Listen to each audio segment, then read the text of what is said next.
ராமேஸ்வரத்தில் சுற்றுலா வாகன ஓட்டுநர் நலச்சங்கம் எனும் வாகன ஓட்டுநர் சங்கம் கடந்த 2013 முதல் பதியப்பட்டு இயங்கி வருகிறது. இந்த சங்கத்தின் மூலம் ராமேஸ்வரம் தீவிற்கு வரும் சுற்றுலா பயணிகளுக்கு ராமேஸ்வரம் தீவை சுற்றி காண்பிக்க வாகனங்கள் ஏற்பாடு செய்து கொடுத்து தங்களின் அன்றாட வாழ்வாதாரத்தை நகர்த்தி வருகிறார்கள். அதை கெடுக்கும் வகையில் தீவிற்கு வெளியே உள்ள வாகனங்கள் சில தீவிற்கு வரும் சுற்றுலா பயணிகளை அவர்கள் வாகனங்களில் ஏற்றிச் செல்கின்றனர். இதுகுறித்து தங்களின் வாழ்வாதாரம் பாதிக்கப்படுவதாக உள்ளூர் சங்கத்தின் மூலம் வெளியூர் ஓட்டுநர்களிடம் கேட்டதற்கு அவர்கள் மது போதையில் உள்ளூர் வாகனங்கள் மீது பெட்ரோலை பாட்டில்களில் நிரப்பி பெட்ரோல் குண்டுகளாக மாற்றி உள்ளூர் வாகனங்கள் மீது வீசி வாகனங்களை சேதப்படுத்தியுள்ளனர். இதுகுறித்து உள்ளூர் வாகன ஓட்டுநர் சங்கத்தின் மூலம் ராமேஸ்வரம் காவல் நிலையத்தில் புகார் தெரிவிக்கப்பட்டுள்ளது. உள்ளூர் ஓட்டுநர் சங்க நிர்வாகி கூறியதாவது: 11 மணி இருக்கும்.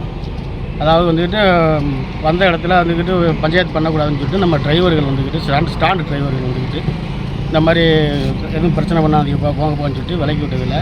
அந்த எதிர்பார்ட்டி வந்துக்கிட்டு அதாவது வந்துக்கிட்டு நீங்களாம் யாரா, நீங்கள் எந்த ஊர்ரா, நீங்களாம் சங்கம்னா பெரிய ஆளா அப்படின்னு சும்மா போனான வார்த்தையில் பேசி தகாத வார்த்தையை பேசி அதோட போயிட்டாங்க. எல்லோரும் கிளம்பி போச்சனதுக்கு அப்புறம் திருப்பி வந்துட்டு அந்த எதிர்பார்ட்டி போய் அங்கே போய் 2 பேர்த்த அடிச்சிருப்பாங்க. போல அடித்ததுக்கப்புறம் அவர் போயிட்டார் எதிர்பார்ட்டிக்காக.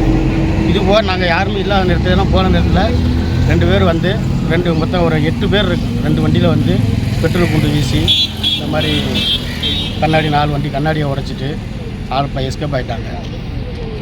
அதாவது அப்புறம் போலீஸ் இன்ஃபார்ம் பண்ணி போலீஸ் வந்து அதோட குஞ்சார வரிசையில் அந்த பேரிகேட்டுக்கிட்ட 2 வண்டியும் அரெஸ்ட் பண்ணிட்டாங்க. அரெஸ்ட் பண்ணி கொண்டு வந்தாங்க.